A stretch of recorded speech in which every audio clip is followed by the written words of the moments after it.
All right, all right. What's up, everybody? Welcome to the Jake Fletcher Show podcast. I am Jake Fletcher, and we have a little bit of a different episode for you here this week. I am wanting to talk about the election. So, not the election per se, but how elections and the process of elections affect us psychologically, emotionally, our stress levels, physically, all of those things. And I'm going to be giving you guys some of my own personal experience with it and what I'm going to be doing now that this election is done.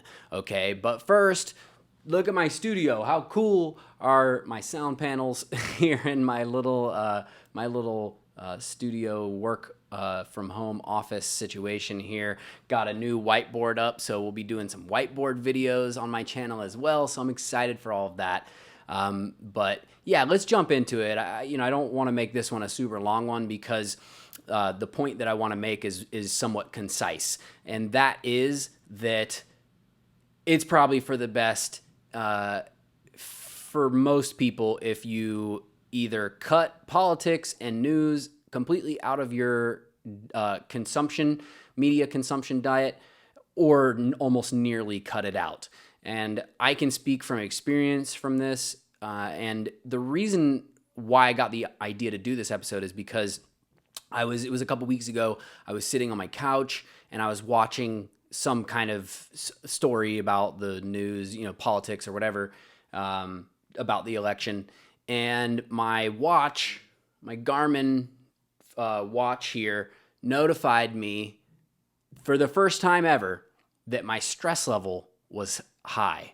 And my watch recommended to me that I might want to try some breath work because my stress level was so high.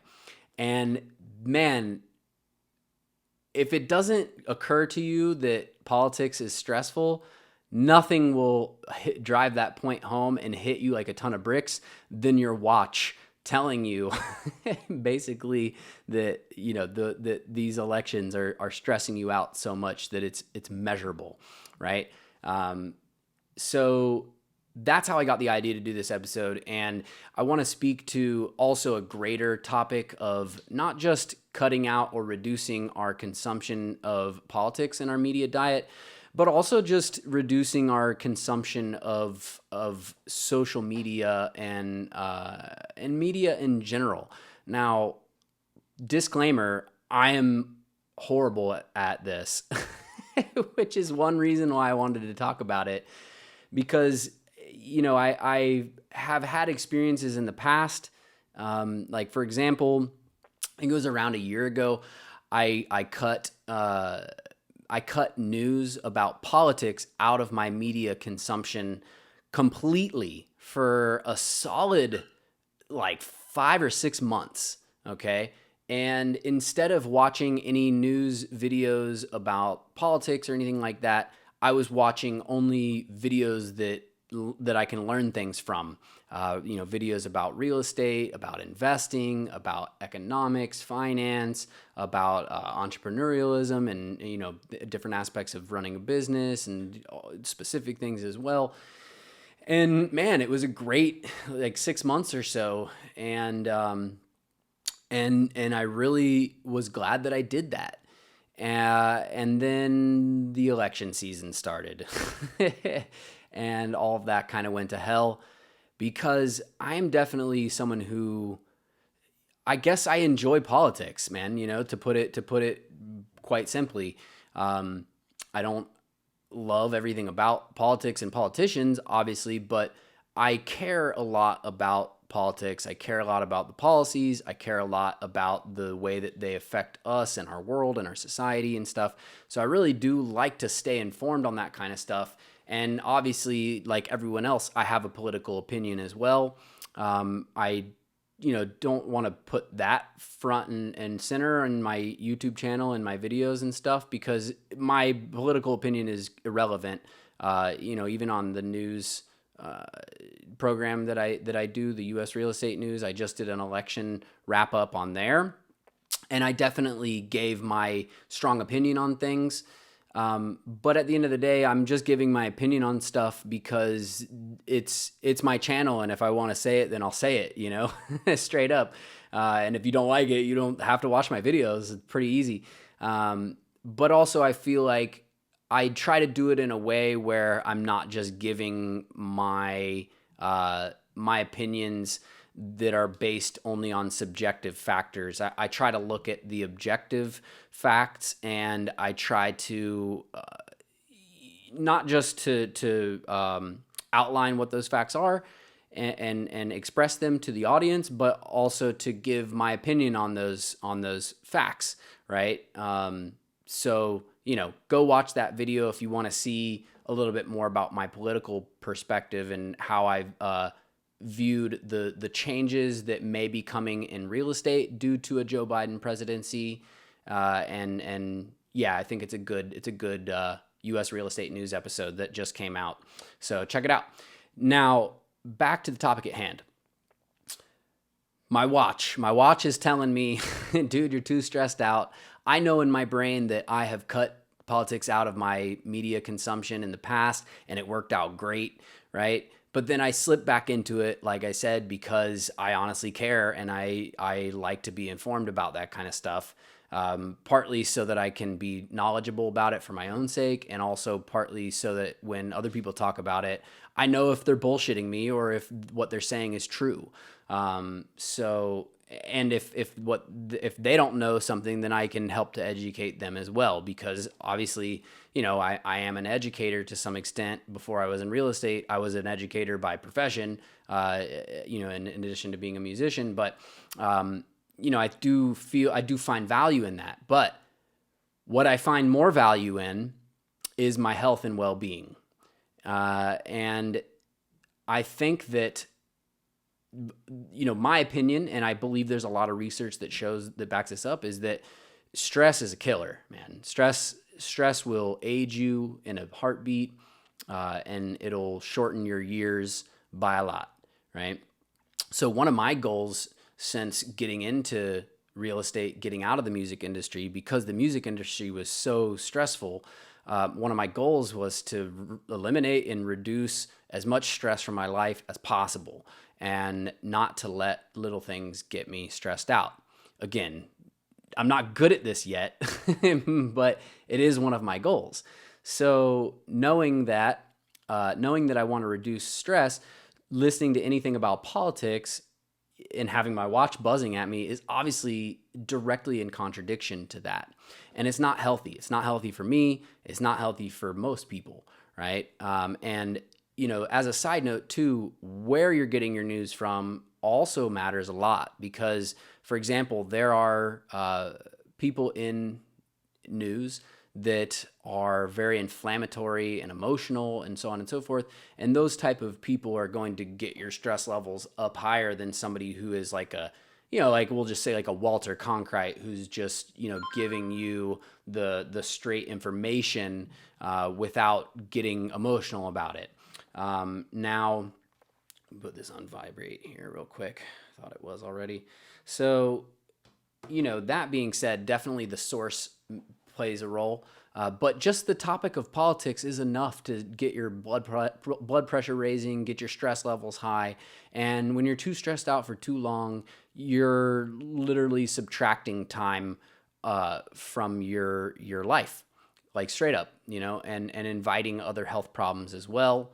You have not just that actual detriment to your time on this earth, but you also, the stress will also give you physical issues as well. This manifests in different people in different ways. For me personally, as a physical symptom I get from stress that's really bizarre.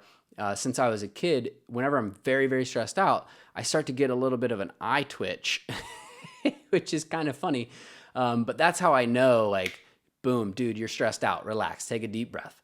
And then I can usually kind of get my eye to stop twitching from doing some breath work for a little bit. And if you haven't learned about doing breath work or forms of meditation that involve focusing on your breathing in different ways, I highly recommend it. I first started doing that when breath work specifically. I learned how to meditate when I was 15, but I started doing breath work specifically when I used to spearfish because I wanted to increase the capacity of my lungs. So I started learning the pranayama breath exercise, and then that kind of led me into other exercises after that in order to increase the volume of my lungs. But one thing that I also noticed that was a result of doing that while I was in the water, searching for fish, was that it also had the effect of calming me down, because when you're in the ocean, and I mean, that's the strongest force of nature on our planet. It makes up 75% of our planet. And when you're in the ocean and things are not perfectly glass smooth, and you're, on a kayak out in the middle of the ocean, like I was, there's sharks and stuff. It's not exactly a stress-free situation.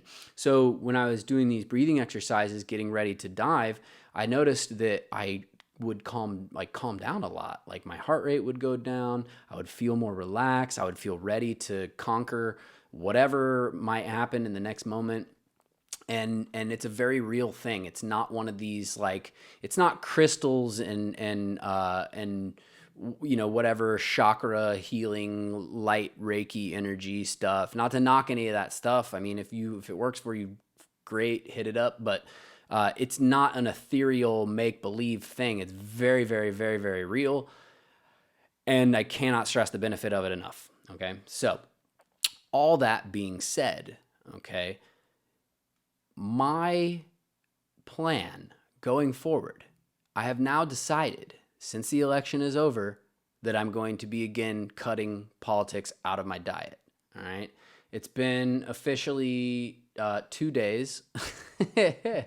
And I'll be honest.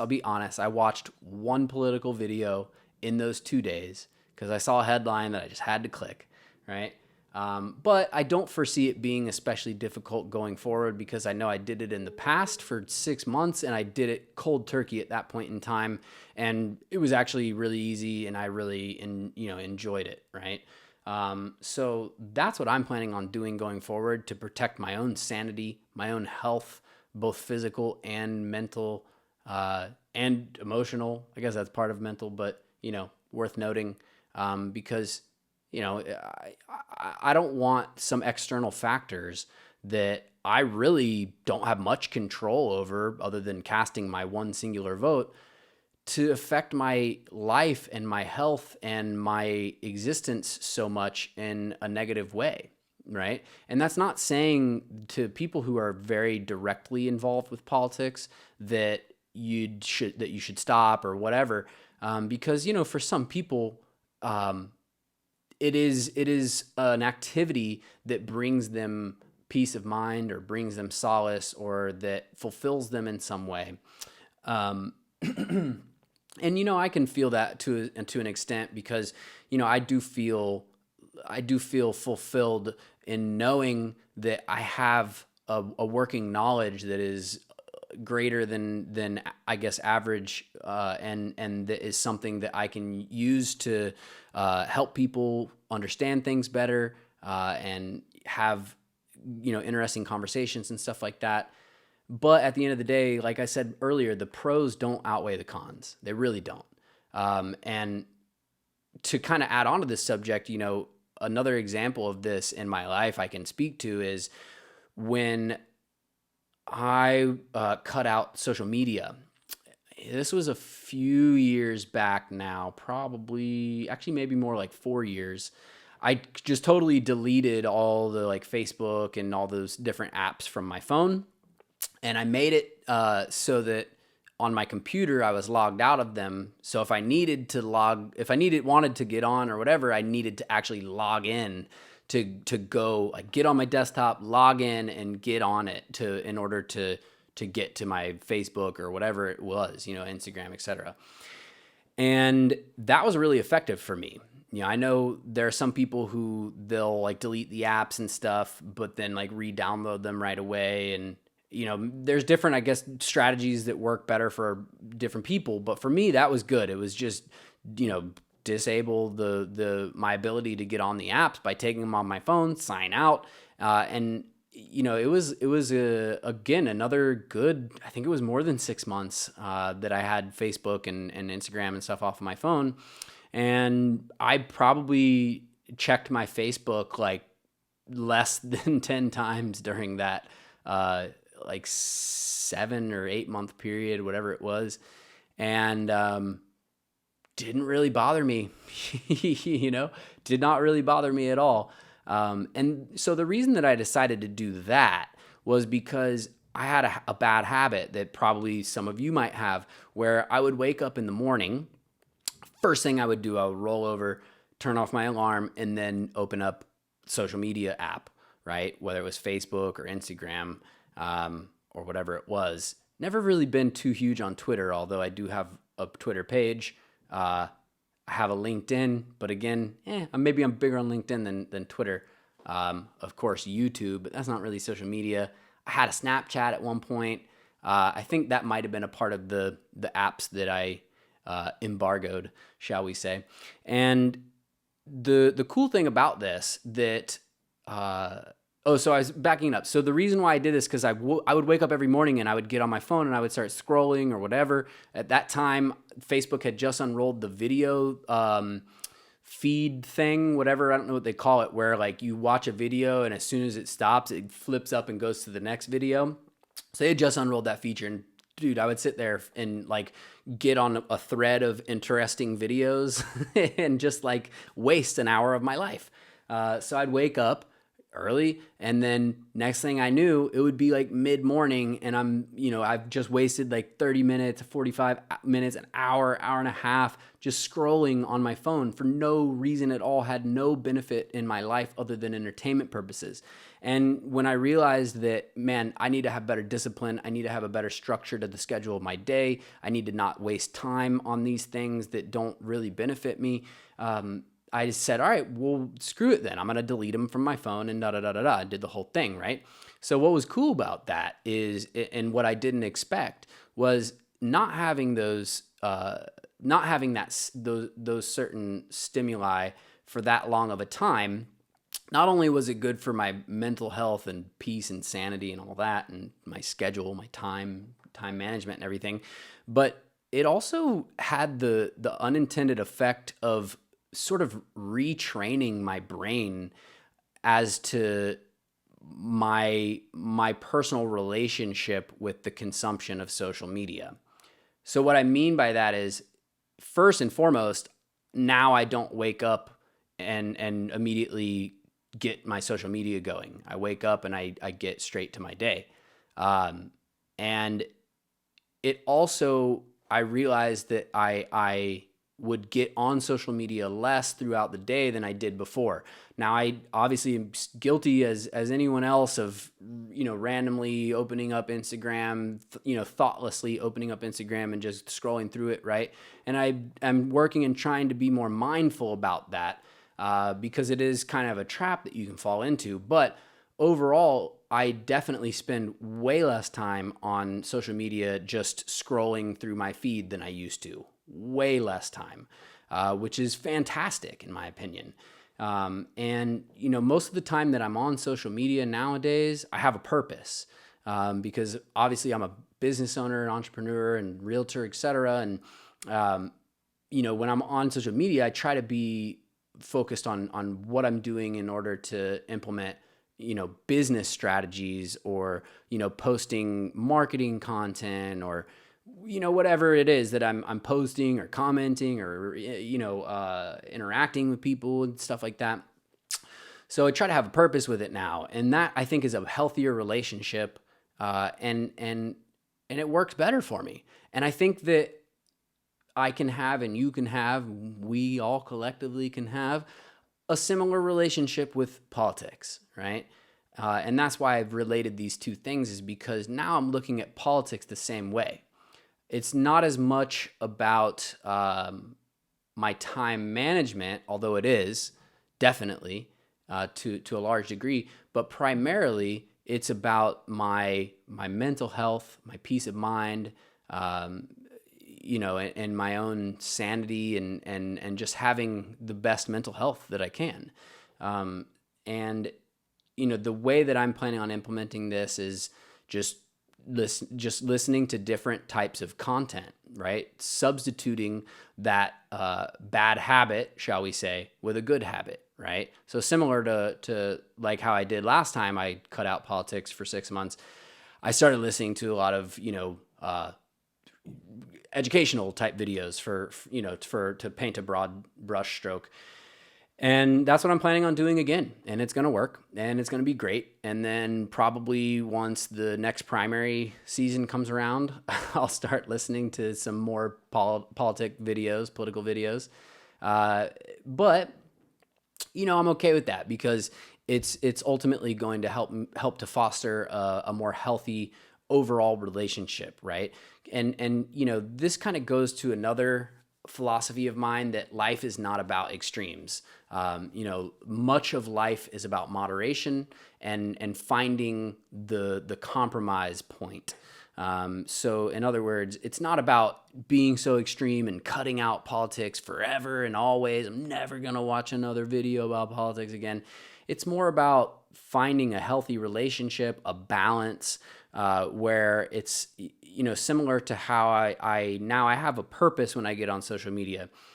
When I ever will start watching any political videos, I want that activity of watching that video to have a purpose, right? There's something I'm interested in and I search it up and I watch a video about it. I don't just go to the independent media, because I don't listen to any mainstream media sources.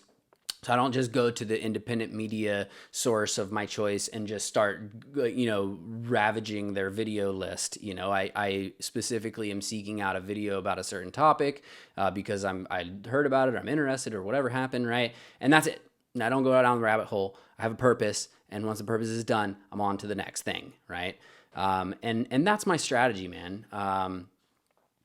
So to wrap up this video, because like I said, I want to keep it a little on the shorter side. Politics is a necessary evil, right?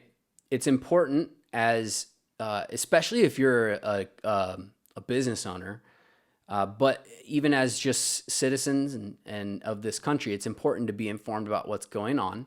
But we have to also take stock of our own mental health levels, our own time management habits, and our physical health and all of that, and make the call, make the decision. What's the right amount of this stressful stimuli that you should accept in your life? Maybe the answer is 0. Maybe you're not like me, and maybe you can just be like, meh, whatever, just cut it out completely. Only politic video I'm going to hear is if somebody else is listening to it and I happen to be in the same room.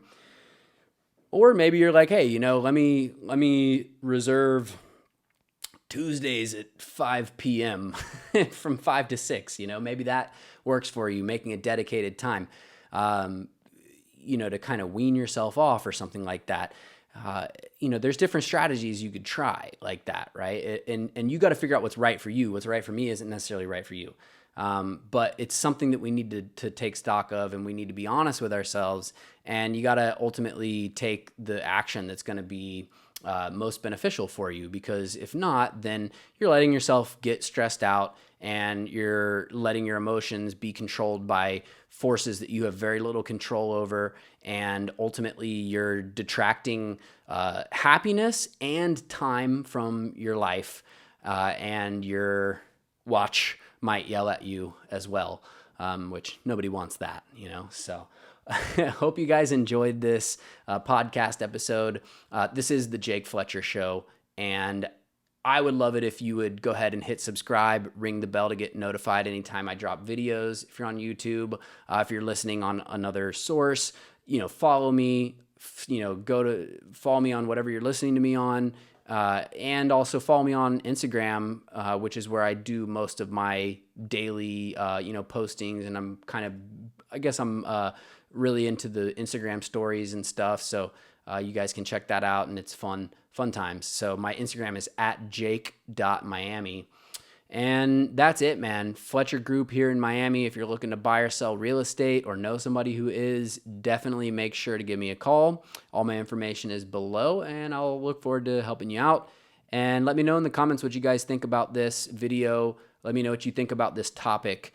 Are you still watching political videos now that the election is over? Are you not watching them anymore like me because you're done with it and need a break and need to reset your habitual activities? Or did you never watch political videos or and also too, reading political content too falls into this. I know I only really talked about watching videos, but because it's almost 2021, dog. What you doing reading? No, I'm just kidding. But I feel like most of the content I consume is video, so that's why I'm talking about videos, but it goes for reading as well. So let me know in the comments, where are you guys at with this? What are your plans? How do you feel about it? And I'll see you guys on the next one. So sell smart, buy bold. Peace.